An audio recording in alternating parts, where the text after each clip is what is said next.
Well, the EPA is very important, and as you can see, I'm speaking today about all things nuclear. When that terrible accident at Fukushima happened, the worst nuclear accident in the world, 3 meltdowns, and Tokyo might still need to be evacuated. 30 million people. Tokyo is very radioactive, but if building 4 collapses with an earthquake, Tokyo has to be evacuated. Now, they poured so much radiation into the Pacific Ocean, they don't know how much. Terabecquerels, I mean huge amounts. And the EPA is not, in its wisdom, testing the fish that swim thousands of miles from Japan, bioconcentrating radioactive elements to be caught here on your west coast. The EPA is criminal, number one. Evil. Number two, when the accident happened, the ambient levels of radiation in Seattle went up 40,000 times. The EPA, in its wisdom, stopped testing the air in America. Fallout fell all over America. Radioactive elements bioconcentrate 10, 100 times at each step of the food chain. Algae, crustaceans, little fish, big fish, us. You can't taste, smell or see them in the food. You don't know what food that's coming in is radioactive. It is their responsibility to test the food, and they are not. And I heard that a message came down from the White House soon after the accident that no department, EPA, state or anything, should get involved in Fukushima because Obama is pro-nuclear power and he gets money from the nuclear industry. Now let me tell you about your country. You've got 104 reactors here. Many of them, 21 of the old Mark I GE reactors that melted down at Fukushima. You are in great danger. I've got a little girl here. How old are you? And what's your name? Erin Dottie. And here's a fetus in a tummy. Do you know that fetuses are thousands of times more sensitive to radiation than adults? Do you know that a single X-ray to a fetus doubles the incidence of leukemia in that child? Do you know that children living within 2 miles of reactors have more than double the incidence of leukemia because each reactor pours out 1 million picocuries a day of tritium, and they have a high incidence of cancer? But they're not talking about that. That's the EPA's responsibility to protect our children and our fetuses from disease and malignancy. If a meltdown occurs, you can't evacuate. There's no way to evacuate. It's not if but when there's a meltdown in your country. If it's near Washington, like North Anna, and it's blowing over Washington, hundreds of thousands of people are going to get they'll get leukemia 5 years later, and cancers 15 to 70 years later. The incubation time for cancer is not 2 days or 3 weeks, it's 5 to 70 years. And when you feel a lump in your breast, or the lump in your leg, or you cough up some blood, it doesn't identify its origin, like you ate a Hershey's chocolates 20 years ago, because 3 Mile Island is 13 miles from Hershey's chocolates, and the milk grown around there, the cows are grazing on radioactive soil. Don't eat Hershey's chocolates.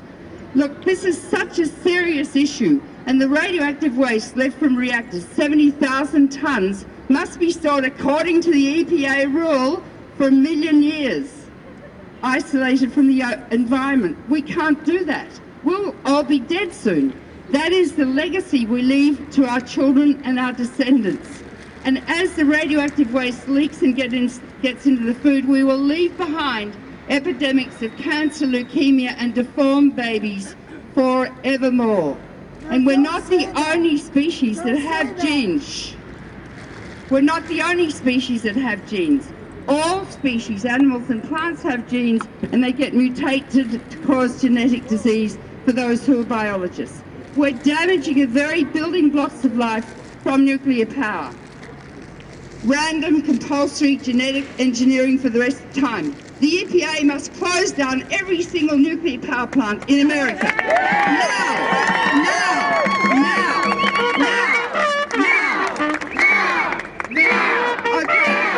Now, there are more nuclear dangers on the horizon. I just want to talk about Iran. Physicians for Social Responsibility did a study. and they dropped 3 nuclear weapons on 2 uranium enrichment facilities at Nahan's and Isfahan, because to penetrate deeply to destroy them, you have to have nuclear weapons. And maybe that's what Israel's planning, and I saw an advertisement back there by Israel planning to do that, for Christ's sake. The judgment is, or the study showed, that up to now listen to this, 2.6 million people could die within 48 hours if Israel does that, all the way through to Afghanistan, India and Pakistan. That's nuclear genocide. How dare Israel think about that? Israel's got the 3rd largest nuclear arsenal in the world. She will neither confirm nor deny she has nuclear weapons, and she hasn't signed the Non-Proliferation Treaty. That's arrogant, and if she is the model for the Middle East, of course all the other countries want them. Now, we're not to attack Iran. We talk to them. We negotiate. We've got to stop killing each other. And the people that get killed are the women and children. You need to know too that little girls are twice as sensitive as little boys to radiation, and children are 20 times more sensitive than adults to radiation, and fetuses thousands of times. Now, the next thing I want to say is that America's got over 1,000 nuclear weapons, hydrogen bombs on hair trigger alert, ready to go with a 3-minute decision time by Obama. And Russia has the same. Do you know that there are 60 hydrogen bombs targeted on this city? Do you know that if Russia by accident, and they nearly have many times, launches nuclear weapons, 1 bomb landing right here on the EPA would dig a hole 1/2 mile wide and 300 feet deep, turning all the buildings, us and the earth below to radioactive fallout. 5 miles from here in every direction, everyone is vaporized, turned into gas, leaving their shadows behind on the pavements. 20 miles out, everyone is lethally burnt, and we can't treat lethal burns. People turn into missiles traveling at 500 miles an hour, sucked out of buildings. And the whole area engulfed in a conflagration of firestorm of 3,000 square miles, and have only just dropped 1 bomb. Yeltsin got to within 10 seconds of pressing his button in 1995 by accident. The Chinese are hacking into the early warning system as we speak. A 16-year-old boy, brilliant, without very good frontal lobe development at the time, could, for fun, hack into the Pentagon early warning system, and they're talking about it now at the Pentagon, and blow us all up. So we live in acute nuclear danger, and our children and our babies have no future. And these people that do this have a case of nuclear psychosis. Wow. So the Pentagon has to be taken on full frontal by the Occupy movement. And it's time we occupied the Pentagon. I'll come with you.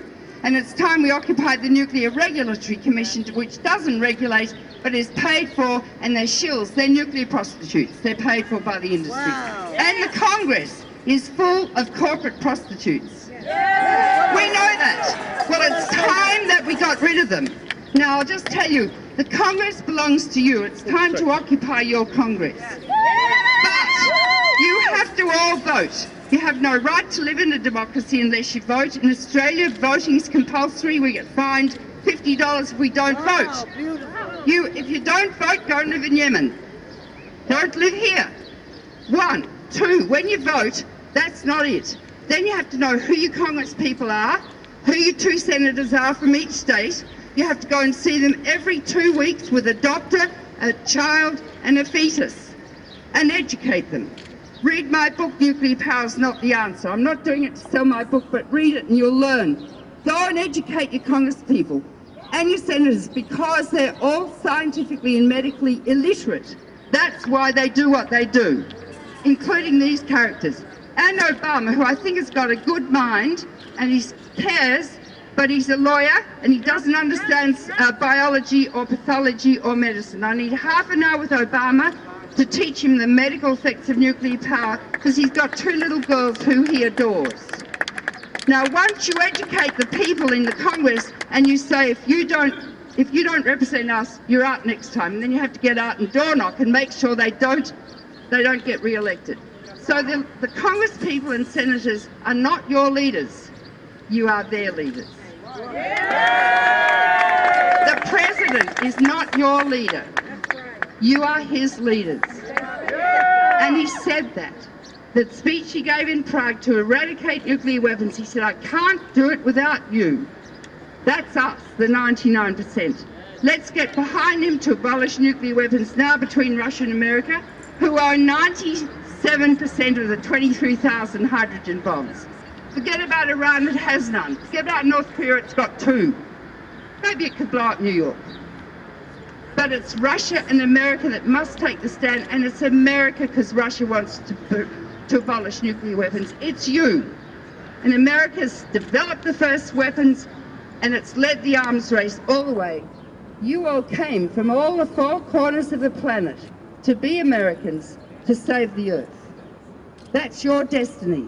And I do believe in the goodness and wisdom of American people once they learn the truth. And I'll just end by quoting Jefferson, who said, an educated democracy will behave in a responsible fashion. So that's our responsibility as the Occupy movement, to educate those bloody corporate prostitutes in Congress, the Congress people and the senators and the president.